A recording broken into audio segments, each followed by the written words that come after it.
Good day, everyone. So today, we will present our case study on flooding in our barangay following recent road construction projects.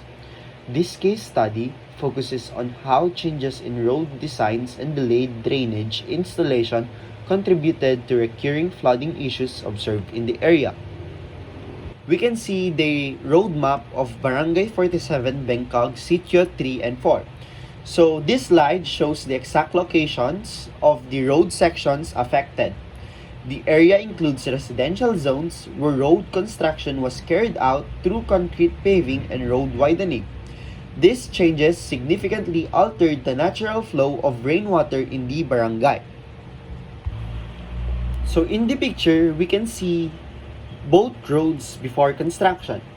Before construction, the area experienced minimal flooding. One section was gravel road that allowed rainwater to naturally absorb into the ground. Another section already had a concrete road with a functional drainage system. Water was able to flow out properly during rainfall. While in this picture, we can see both roads after construction. After construction was complete, the road were fully concreted or widened. However, no drainage inlets were installed at this stage. Natural water pathways were blocked, leaving rainwater with nowhere to go.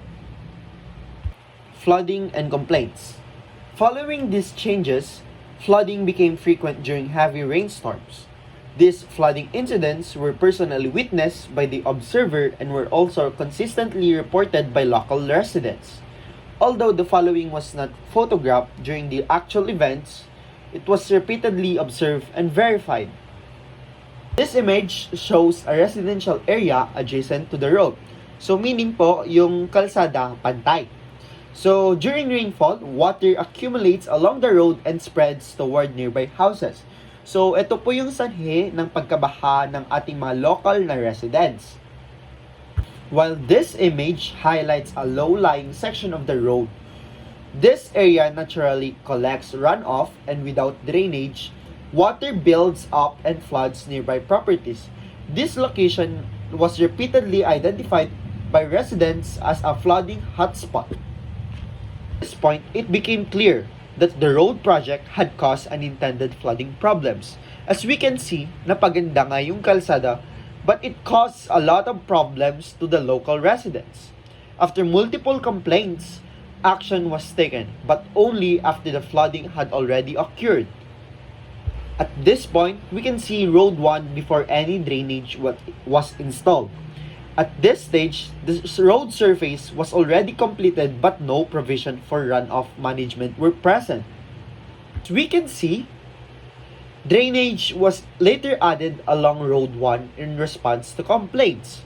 However, the drainage was installed after the road was finished, limiting proper integration into the road design.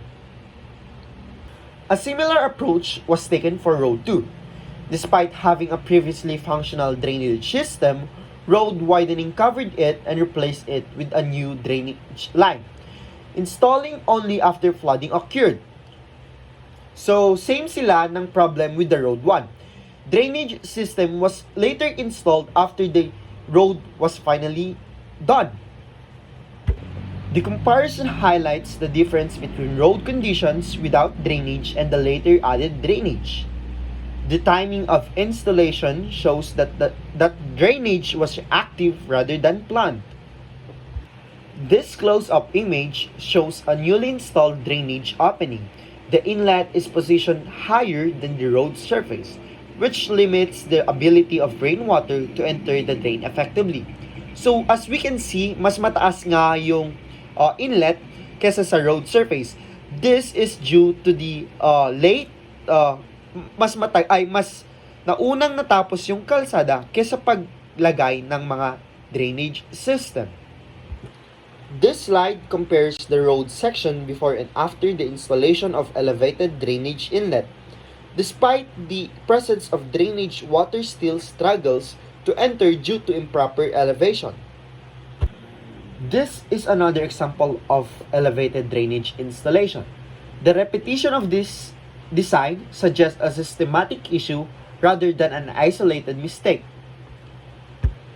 This images shows both and portions of the drainage line. The drainage appears to abruptly end without a proper outlet. As a result, stagnant water is present, indicating poor or no water flow. With these images, it summarizes key indicators observed in the field. First, drainage clog during or shortly after installation. Second, elevated inlets. And third, drainage lines that abruptly terminate. Together, this indicator explains why the drainage system fails to function effectively. Here are the effects of the drainage failure. First, increased road flooding during rainstorms. Second, water intrusion risks to nearby homes. Third, prolonged stagnant water along road edges. Fourth, reduced road usability and safety. And lastly, it increased risk of mosquito breeding and sanitation issues. So these are four short-term solutions that can solve the problem. First is lower drainage inlets to road levels. Second, immediate clearing of clogged drains. Third, temporary channels to guide surface runoff. And fourth, regular inspection during rainy periods. So here are the 5 long-term solutions with the problem. First is proper drainage design integrated before road construction. Second, engineering review and slope verification. Third, continuous drainage lines with proper outlets. Fourth, mandatory post-construction audits. And lastly, community-based monitoring and reporting. So the reflection. This case study shows that the infrastructure problems are often the result of planning failures rather than natural causes. Reactive solutions are less effective and more costly than preventive design. Community observation play an important role in identifying real-world impacts. So in conclusion, the flooding in this barangay was not inevitable. It resulted from disrupted natural drainage, delayed response, and poorly implemented drainage solutions. Infrastructure project must prioritize function, not just completion.